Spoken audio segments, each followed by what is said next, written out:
അഭിമാനം കൊള്ളുന്നു കേരളത്തിലെ സ്ത്രീകളെ ഓർത്ത്. കാരണം വലിയൊരു പ്രതിസന്ധിയാണല്ലോ കടന്നുപോയത്. അപ്പം അതിൽ ഗവൺമെന്റ് സംവിധാനം, കേരളത്തിലെ പോലീസ് സംവിധാനം, അതോടൊപ്പം തന്നെ കേരളത്തിലെ മാധ്യമങ്ങൾ പറയാതിരിക്കാൻ കഴിയില്ല, വലിയ തോതിൽ സപ്പോർട്ട് ചെയ്ത് കൂടെ നിന്നു. ഇതിലിപ്പോ ഈ പരാതിയിൽ രണ്ടുപേരെയാണ് പ്രതി ചേർത്തിട്ടുള്ളത്. ഗോപാലകൃഷ്ണനും രണ്ടാം പ്രതി ഷാജഹാൻ. കൂടുതൽ ഏതെങ്കിലും തരത്തിലുള്ള ഇത്തരം സോഷ്യൽ മീഡിയ ഇതിനെ കുറിച്ച് നമ്മൾ മൊഴിയിൽ കൊടുത്തിട്ടുണ്ടോ?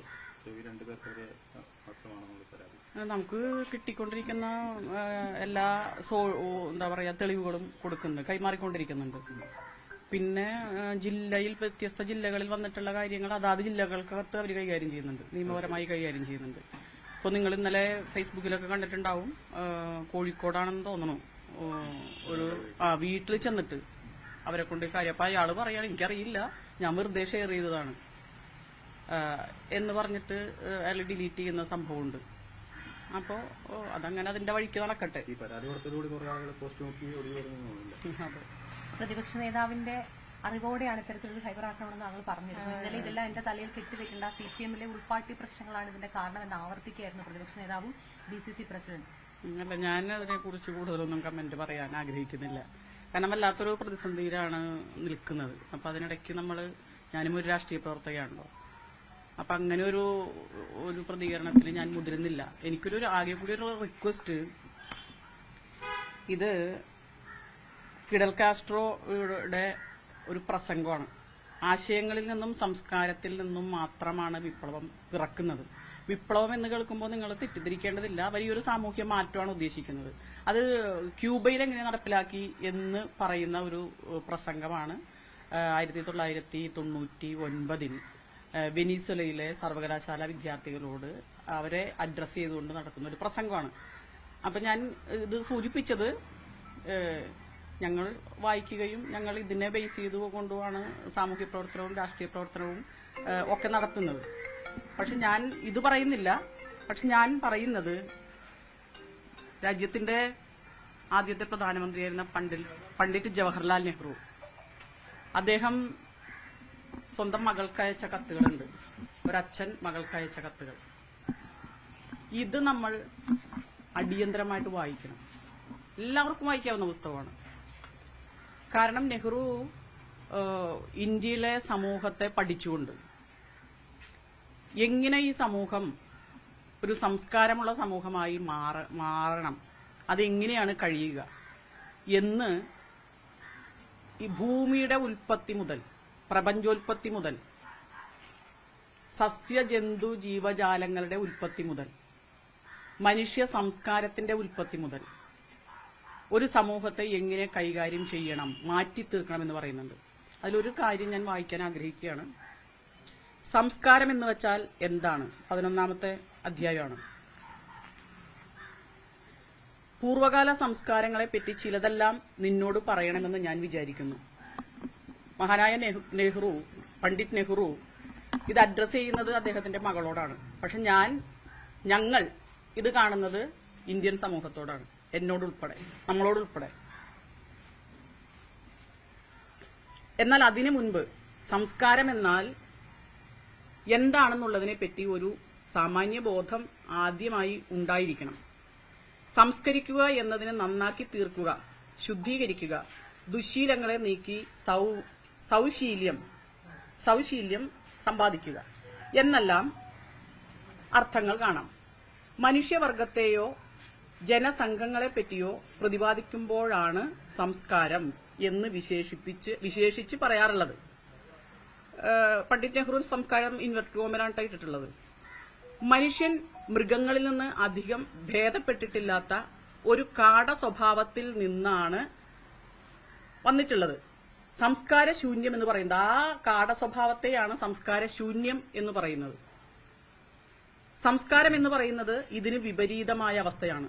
കാട സ്വഭാവത്തിൽ നിന്ന് അകലും തോറുമാണ് നാം അധികം സംസ്കാരമുള്ളവരായിത്തീരുന്നത്.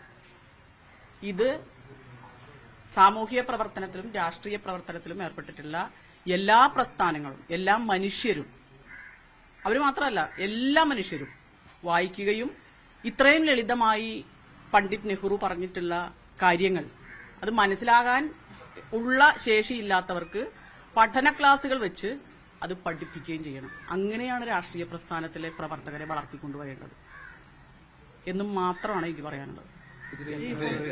ഗോപാലകൃഷ്ണന്റെ വൈഫിനെയും അതോടൊപ്പം തന്നെ മക്കളുടെ ഫോട്ടോയോ ഉൾപ്പെടെ വെച്ചിട്ട് ഇപ്പോൾ അവർക്കെതിരെ വലിയ അല്ല, ഒരു സ്ത്രീയെയും, ഞാൻ എന്റെ നിലപാട് പറഞ്ഞല്ലോ, ഒരു സ്ത്രീയെയും മോശമായി ചിത്രീകരിക്കാൻ പാടില്ല. ഒരു സ്ത്രീയെയും മാത്രമല്ല, ഒരു പുരുഷനെയും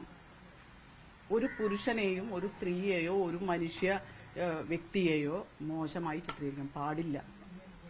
അതിന് ടോട്ടലി അഗേൻസ്റ്റ് ആണ് ഞാൻ. എല്ലാ രാഷ്ട്രീയ പാർട്ടികളും അങ്ങനെ ഒരു നിലപാട് സ്വീകരിക്കണമെന്നാണ്. അല്ല, അങ്ങനെയാണല്ലോ നിങ്ങൾ എന്താ വിചാരിക്കുന്നത്, മാധ്യമങ്ങൾ എന്താ വിചാരിക്കുന്നത്? നിങ്ങൾ ഉൾപ്പെടെ, നമ്മൾ ഉൾപ്പെടെ എല്ലാ മനുഷ്യരും. ഇപ്പൊ ഇവിടെ മൈക്ക് ചൂണ്ടി നിൽക്കുന്ന ഒരു മാധ്യമ പ്രവർത്തകയെയും അവിടെ അല്ല ഇവിടെ നിൽക്കുന്ന ഏതെങ്കിലും ഒരു പുരുഷനെയും ചേർത്ത് ഒരാളെന്തെങ്കിലും ഒന്ന് പറഞ്ഞാൽ ഇല്ലേ, അത് എത്ര ദിവസം ചർച്ച ചെയ്യാനുള്ള വാർത്തയുണ്ട്. അപ്പൊ അതുകൊണ്ട് ഡോക്ടർ ബി ആർ അംബേദ്കർ ഭരണഘടന അംഗീകരിക്കുന്നതിന് മുൻപ് വലിയൊരു ജനസമൂഹത്തെ അഡ്രസ് ചെയ്തുകൊണ്ട് അദ്ദേഹം പറഞ്ഞത്, ഒരു സമൂഹത്തിന്റെ സാംസ്കാരികമായ നിലവാരം അതളക്കുന്നത് ആ സമൂഹത്തിൽ സ്ത്രീയുടെ സ്റ്റാറ്റസ്, സാമൂഹ്യ പദവി അതെന്താണെന്ന് വെച്ചിട്ടാണ്. അത് മാത്രം വെച്ചത് ആ സാമൂഹ്യ പദവി ഉയർത്താനുള്ള ഉത്തരവാദിത്വം രാഷ്ട്രീയ സംവിധാനം കൈകാര്യം ചെയ്യുന്നവരും ആ രാഷ്ട്രീയത്തെ പരിപോഷിപ്പിക്കുന്ന നാലാം തൂണെന്ന് പറയുന്ന മാധ്യമങ്ങൾ ഉൾപ്പെടെയുള്ളവർക്ക് ഉത്തരവാദിത്വമുണ്ട്. നമ്മൾ ഓരോ വ്യക്തിക്കും. അത്രയും മാത്രമേ പറയുള്ളൂ. Okay, thank you. നിങ്ങൾ വലിയൊരു സപ്പോർട്ട് മാധ്യമങ്ങൾ തന്നിട്ടുണ്ട്. വലിയ നന്ദി. പ്രതിപക്ഷ സ്വന്തം പാർട്ടിയാണ് ഇപ്പോൾ കുറ്റം പറയുന്നത്. അല്ല, അതൊന്നും ഞാൻ പറയണില്ല. CPM-നെ ഓക്കെ.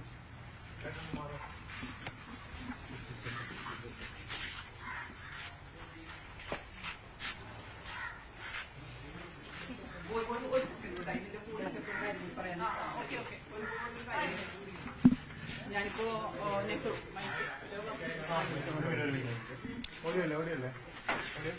പണ്ഡിറ്റ് നെഹ്റുവിന്റെ ഇത് വായിച്ചല്ലോ, സംസ്കാരത്തെക്കുറിച്ച് അദ്ദേഹം പറഞ്ഞത്. അപ്പൊ അത് വായിക്കാൻ കാരണം ഈ ഇന്ത്യൻ സമൂഹം ആദ്യമായി ഒരു ചവിട്ടുപടിയിലേക്ക് കടക്കേണ്ടത് അദ്ദേഹം പറഞ്ഞ കാര്യത്തിലൂടെയാണ്. സംസ്കാരം എന്താണ്, വളരെ പ്രാഥമികമായി അവിടെ വന്നിട്ട് വേണം ഞങ്ങളെപ്പോലുള്ള രാഷ്ട്രീയ ആശയം ഈ സമൂഹത്തിൽ പ്രചരിപ്പിക്കാൻ പറ്റുള്ളൂ. അതുകൊണ്ട് കോൺഗ്രസ് ഇവിടെ ഉണ്ടാവണം. കോൺഗ്രസ് സംസ്കാരം പണ്ഡിറ്റ് നെഹ്റുവും മഹാത്മാഗാന്ധിയും ഇന്ദിരാഗാന്ധിയും ഉൾപ്പെടെ വന്നിട്ടുള്ള കോൺഗ്രസിന്റെ ചില സാംസ്കാരിക മൂല്യങ്ങളുണ്ട്. എല്ലാം അടച്ച് നമുക്ക് പറയാൻ പറ്റില്ല. ആ മൂല്യം ഇവിടെ വന്നാൽ മാത്രമേ അതിനു മേലെ ഉയർന്ന ചിന്താഗതിക്ക് ഇവിടെ പ്രവർത്തിക്കാൻ പറ്റുള്ളൂ. നമ്മൾ പറയണ ഐഡിയോളജി എന്താ? ഫിഡൽ കാസ്ട്രോ പറയണത് എന്താ? മാർക്സ് പറയണത് എന്താ? ലെനിൻ പറയണത് എന്താ? ലെനിൻ പറയുന്നത് നിങ്ങളൊക്കെ വായിക്കുന്നതല്ല കേട്ടോ, നിങ്ങൾ കമ്മ്യൂണിസ്റ്റ് ആവണമെന്നൊന്നും ഞാൻ പറയണില്ല. സ്ത്രീകളെ കുറിച്ച് മഹാനായ EMS ഒരു കാര്യം പറഞ്ഞിട്ടുണ്ട്. എന്താണ് സ്ത്രീയുടെ സ്ഥാനം? അതും വായിക്കുക. മഹാനായ ലെനിനും ക്ലാര സെത്കിനും തമ്മിലുള്ളൊരു കോൺവെർസേഷൻ ഉണ്ട്, ദ ഇമാൻസിപ്പേഷൻ ഓഫ് വിമൺ. ഇത് സ്ത്രീവാദമൊന്നുമല്ല കേട്ടോ, സമൂഹം ഉയർന്നതിനെ കുറിച്ചാണ്. അപ്പൊ അതിൽ പറയുന്നുണ്ട് എന്തുകൊണ്ട് സ്ത്രീകൾ ഇത്തരം പ്രസ്ഥാനങ്ങളിലും പൊതുപ്രവർത്തനങ്ങളിലും പങ്കെടുക്കണം. സമൂഹത്തിന്റെ മൊത്തത്തിലുള്ള ഉയർച്ച എന്ന് പറയുന്നത് സ്ത്രീകളും പുരുഷന്മാരും ട്രാൻസ്ജെൻഡേഴ്സും ഒക്കെ ഉൾപ്പെട്ടതാണ്. അപ്പൊ അതുകൊണ്ട് മാധ്യമപ്രവർത്തകയായും രാഷ്ട്രീയ പ്രവർത്തകരായും സാമൂഹ്യ പ്രവർത്തകരായും ഒക്കെ സ്ത്രീകൾ ഉയർന്നു വരണം. എന്നാലേ ഒരു ട്രാൻസ്ഫോർമേഷൻ ഉണ്ടാവുള്ളൂ. അതുപോലെ നിരവധിയായ പുസ്തകങ്ങൾ.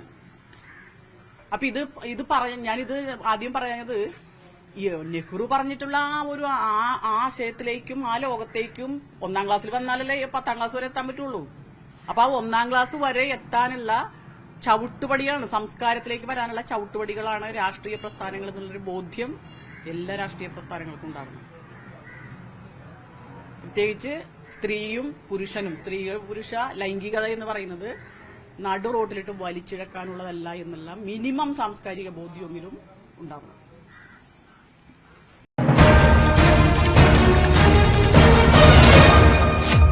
MC ന്യൂസ്, കനേഡിയൻ മലയാളികളുടെ വാർത്താജാലകം.